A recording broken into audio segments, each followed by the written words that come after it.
मेरे प्रिय दर्शकों नमस्कार। चौहान क्लासेज यूट्यूब चैनल पर मैं आपका एक बार फिर हार्दिक अभिनंदन व जोरदार स्वागत करता हूं। तो प्यारे विद्यार्थियों, आज हम अध्याय नंबर 1 समाज शास्त्र एवं समाज पाठ नंबर 3 लेकर आपके सामने प्रस्तुत हुआ हूं। इस पाठ की ये अंतिम वीडियो है जो हम आपके सामने प्रस्तुत कर रहे हैं। उसके बाद में आपको इस पाठ से संबंधित गृह कार्य है वो ऑनलाइन ग्रुप में सेंड कर दिया जाएगा और वो आपको एक नई कॉपी लेकर उसके अंदर क्या करना है, नोट करना है। एक कम से कम 40 या 50 रुपए का आपको रजिस्टर लेना है। उसके अंदर समाजशास्त्र विषय का काम है वो क्रमबद्ध तरीके से आपको नोट करते जाना है। भी जैसे ही अध्याय कंप्लीट हुआ, जैसे अध्याय नंबर 1 आज क्या हो जाएगा, हमारा कंप्लीट हो जाएगा। तो कंप्लीट होने के तुरंत बाद अगले दिन आपको इसका गृह कार्य है वो दे दिया जाएगा और उसके बाद 2 या 3 दिन के बाद आपको वो गृह कार्य पूरा करके नई कॉपी में नोट करके व्हाट्सएप ग्रुप पर क्या करना है, सेंड करना है। प्रत्येक विद्यार्थी को अपना नाम, रोल नंबर और आईडी के माध्यम से व्हाट्सएप ग्रुप पर अपना होमवर्क क्या करेंगे, सेंड करेंगे। तो उस चीज को हम क्या करते हैं, कॉपी के अंदर नोट करते हैं। भी इस विद्यार्थी का गृह कार्य है वो चैप्टर नंबर 1 का क्या हो गया, कंप्लीट हो गया। तो प्यारे विद्यार्थियों, अब हम चर्चा करेंगे समाज शास्त्र एवं समाज बौद्धिक विचार जिनकी समाज शास्त्र की रचना में भूमिका। भी जो भी क्या है, बौद्धिक विचार है जिनकी क्या है, सोशियोलॉजी के अंदर क्या रही है, भूमिका रही है, उस पर हम क्या करेंगे, विचार प्रकट करेंगे। प्राकृतिक विकास के वैज्ञानिक सिद्धांतों और प्राचीन यात्रियों द्वारा पूर्व आधुनिक सभ्यताओं की खोज से प्रभावित होकर उपनिवेशी प्रशासकों, भी जितने भी क्या है, जो प्रशासक है, समाज शास्त्रियों मतलब समाज का अध्ययन करने वाले वैज्ञानिकों या मनोवैज्ञानिकों एवं सामाजिक मानव विज्ञानियों ने समाज के बारे में इस दृष्टिकोण से विचार किया कि उनका विभिन्न प्रकारों में वर्गीकरण किया जाए ताकि सामाजिक विकास के विभिन्न चरणों को पहचाना जा सके। जो सामाजिक विज्ञान के क्या है, विभिन्न जो क्या है चरण है उनकी हम क्या कर सके, पहचान कर सकें। उसके बाद में सरल समाज एवं जटिल समाज। तो भारत स्वयं परंपरा और आधुनिकता का, गांव और शहर का, जाति और जनजाति का, वर्ग एवं समुदाय का एक जटिल मिश्रण है। ये भारत है वो स्वयं किसका है, परंपरा और आधुनिकता का, परंपरा और आधुनिकता का, गांव और शहर का, गांव और शहर का, जाति और जनजाति का, जाति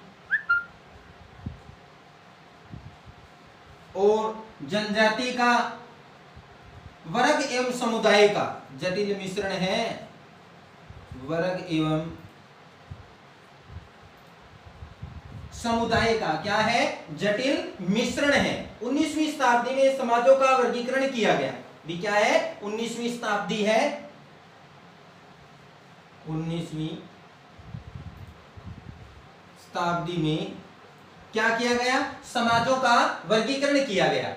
जैसे आधुनिक काल से पहले के समाजों के प्रकार, जैसे शिकारी टोलियां, क्या आ जाएगा, शिकारी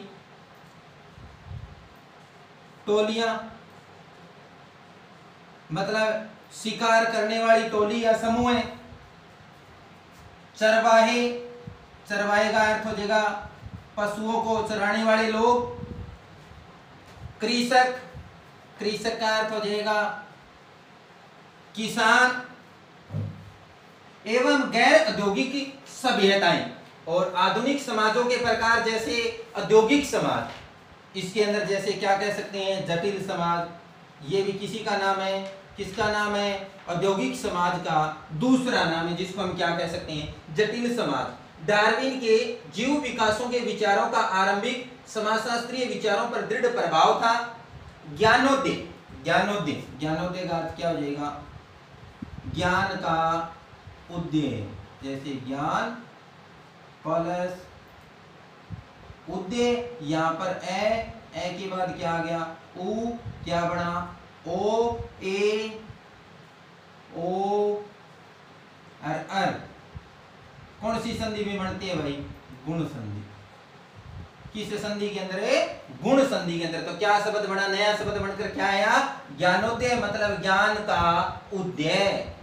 ज्ञानोदय एक यूरोपीय बौद्धिक आंदोलन जो 17वीं शताब्दी के अंतिम वर्षों एवं 18वीं शताब्दी में चला, कारण और व्यक्तिवाद पर बल देते हैं। सरल समाज में श्रम विभाजन नहीं होता, जबकि जटिल समाज में देखने को मिलता है। ये सरल समाज है, ये हमारा क्या है, सरल समाज है, इसमें क्या नहीं होता, श्रम विभाजन नहीं होता, श्रम विभाजन नहीं होता। लेकिन जटिल समाज में क्या मिलता है, श्रम विभाजन है, वो देखने को मिलता है। तो प्यारे विद्यार्थियों, श्रम विभाजन का अर्थ क्या हो जाएगा, कार्य का बंटवारा। सरल समाज में श्रम विभाजन क्या है, मतलब देखने को नहीं मिलता, लेकिन जटिल समाज में क्या है, ये देखने को मिलता है। उसके बाद है औद्योगिक क्रांति से आए बदलाव एवं पूंजीवाद। क्या हो जाएगा, एवं पूंजीवाद। औद्योगिक क्रांति एक नई गतिशील आर्थिक क्रियाकलाप पूंजीवाद पर आधारित है। पूंजीवाद आर्थिक उद्यम की एक व्यवस्था है। पूंजीवाद है वो किसकी है, आर्थिक उद्यम की क्या है, एक व्यवस्था है। पूंजीवाद मतलब आर्थिक गतिविधियों का क्या करती है, वर्णन करती है। यह व्यवस्था उत्पादन के साधनों और संपत्तियों के निजी स्वामित्व पर आधारित है। औद्योगिक उत्पादन की उन्नति के पीछे यही पूंजीवाद व्यवस्था एक प्रमुख शक्ति थी। उद्यमी निश्चित और व्यवस्थित मुनाफे की आशा से प्रेरित थे। उद्यमी मतलब पूंजीवाद है वो किसके, मुनाफे की तरफ, मुनाफे की तरफ क्या थे, प्रेरित थे।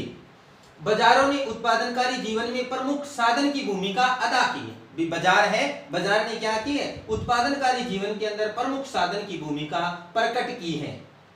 इंग्लैंड औद्योगिक क्रांति का केंद्र था।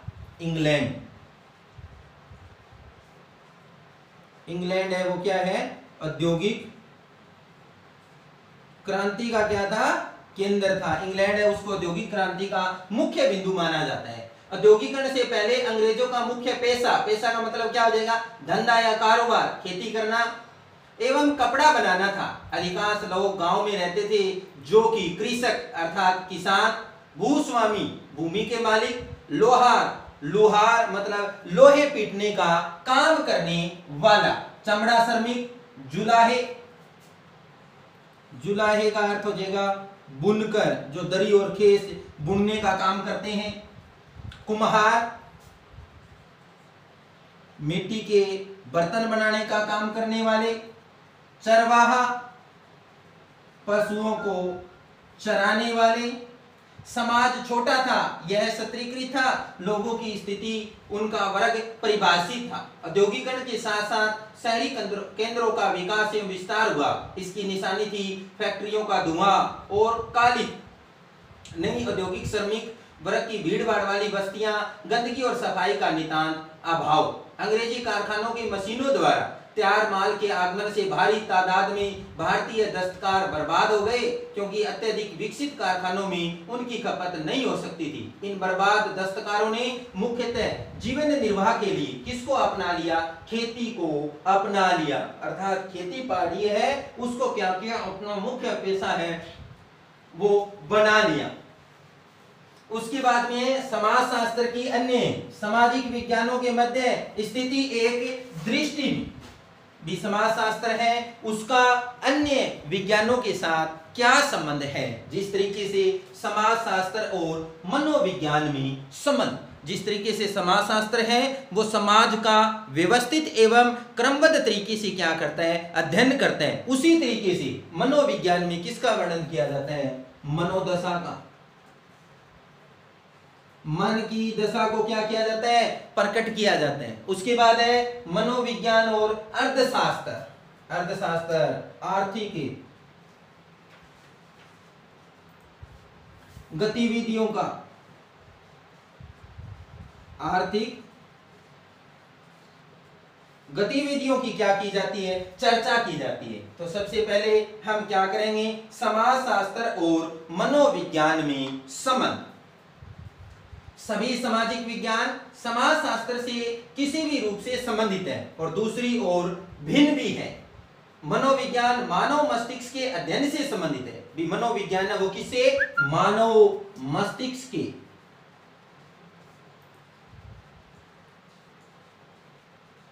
मनोविज्ञान मानव मस्तिष्क के अध्ययन से क्या है, संबंधित है। जबकि समाजशास्त्र वो किसका अध्ययन करता है, समाज का।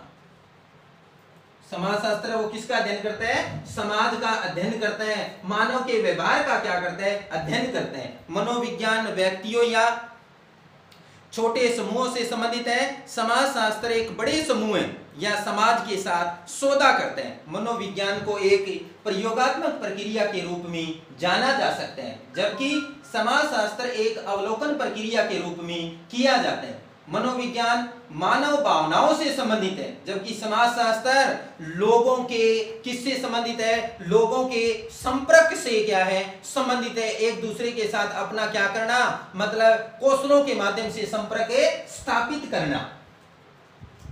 मनोविज्ञान अध्ययनों में यह माना जाता है कि व्यक्ति सभी गतिविधियों के लिए अकेले जिम्मेदार है, जबकि समाजशास्त्र में यह एक व्यक्तिगत कार्य नहीं। समाजशास्त्र मानते हैं कि एक व्यक्ति का कार्य उसके आसपास या समूह से प्रभावित है। उसके बाद में समाजशास्त्र और अर्थशास्त्र में संबंध। अर्थशास्त्र का अर्थ क्या हो गया, आर्थिक गतिविधियों का क्या किया जाता है, अध्ययन किया जाता है। और जबकि समाजशास्त्र के अंदर समाज का क्रमबद्ध तरीके से, व्यवस्थित तरीके से क्या किया जाता है, अध्ययन किया जाता है। तो समाजशास्त्र एक सामान्यीकृत विज्ञान है, जबकि अर्थशास्त्र एक विशेष विज्ञान है। समाजशास्त्र सभी प्रकार के रिश्तों का अध्ययन करता है। सभी प्रकार के रिश्तों के अंतर्गत क्या आ जाएगा, माँ है, पिता है, पुत्र है, भाई है, बहन है, बुआ है, मामा है, नानी है, दादी है।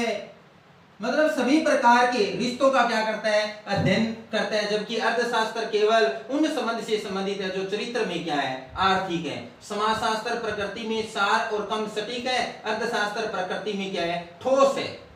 समाजशास्त्र में सामाजिक चर मापने बहुत मुश्किल है, अर्थशास्त्र में आर्थिक चर को सटीक रूप से क्या किया जाता है, माना जाता है। उसके बाद में समाजशास्त्र और राजनीतिक विज्ञान में संबंध।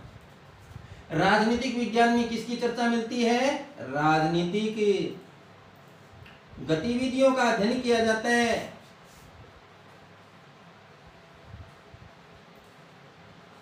राजनीतिक गतिविधियों का अध्ययन किया जाता है। समाजशास्त्र समाज का विज्ञान है, जबकि राजनीतिक विज्ञान राज्य और सरकार का विज्ञान है। किसका, राज्य का और सरकार का विज्ञान।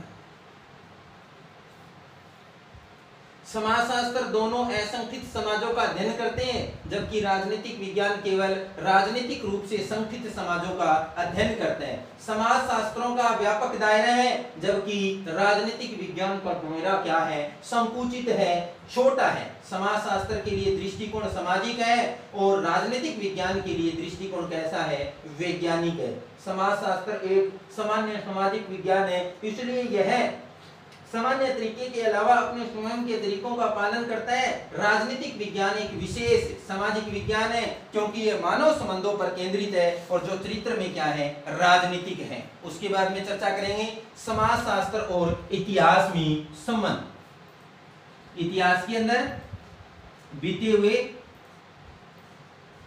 समय का अध्ययन करवाना, बीते हुए समय का क्या करवाना, अध्ययन करवाना। समाजशास्त्र वर्तमान सामाजिक घटनाओं के अध्ययन में रुचि रखता है, जबकि इतिहास पिछली घटनाओं में रुचि रखता है। समाजशास्त्र विश्लेषणात्मक और व्याख्यात्मक विज्ञान है और इतिहास कैसा है, वर्णनात्मक विज्ञान। वर्णनात्मक विज्ञान इतिहास है वो कैसा विज्ञान है, वर्णनात्मक विज्ञान है। समाजशास्त्र एक सामान्य विज्ञान है, इतिहास एक विशिष्ट विज्ञान है। समाजशास्त्र है वो कैसा विज्ञान है, सामान्य, और इतिहास है वो कैसा विज्ञान है? विशिष्ट, मतलब विशेष विज्ञान है।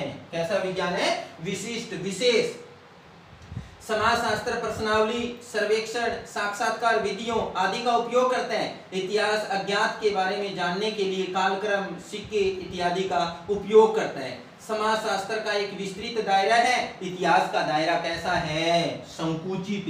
इतिहास का दायरा कैसा है भाई? संकुचित। संकुचित का अर्थ हो जाएगा संकीर्ण, अर्थात छोटा। समाजशास्त्र एक युवा विज्ञान है और इतिहास सबसे पुराना विज्ञान है। समाजशास्त्र कैसा विज्ञान है? युवा विज्ञान है। और इतिहास क्या है? पुराना विज्ञान है। समाजशास्त्र विषय है वो युवा विज्ञान है, मतलब नवयुवक है। और इतिहास कैसा है? पुराना विज्ञान है, अर्थात वो विज्ञान क्या हो चुका है? बूढ़ा हो चुका है, वृद्ध हो चुका है। तो ये हमने क्या किया? समाजशास्त्र और समाजशास्त्र का अन्य विज्ञानों के साथ क्या किया? संबंध हमने प्रकट किया। भी समाजशास्त्र किसका अध्ययन करता है? सामाजिक संबंधों का अध्ययन करता है। अर्थशास्त्र आर्थिक गतिविधियों का अध्ययन करता है। इतिहास बीते हुए समय का अध्ययन करता है। राजनीतिक शास्त्र राज्य सरकार का अध्ययन करते हैं। मनोविज्ञान व्यक्ति की मनोदशा का क्या करता है? अध्ययन किया जाता है। तो प्यारे विद्यार्थियों, आज हमने समाजशास्त्र एवं समाज के विषय पर क्या की है? चर्चा की। तो आशा करता हूँ कि हमने अध्याय नंबर 1 है वो पूर्ण तरीके से क्या कर लिया है? कंप्लीट कर लिया है। तो अब आपको ऑनलाइन ग्रुप के माध्यम से गृह कार्य वो सेंड कर दिया जाएगा। 1 या 2 दिन में गृह कार्य पूरा करके ग्रुप पर आपको क्या करना है? सेंड करना है। तो प्यारे विद्यार्थियों, चौहान सर की तरफ से प्यार भरा नमस्कार, धन्यवाद।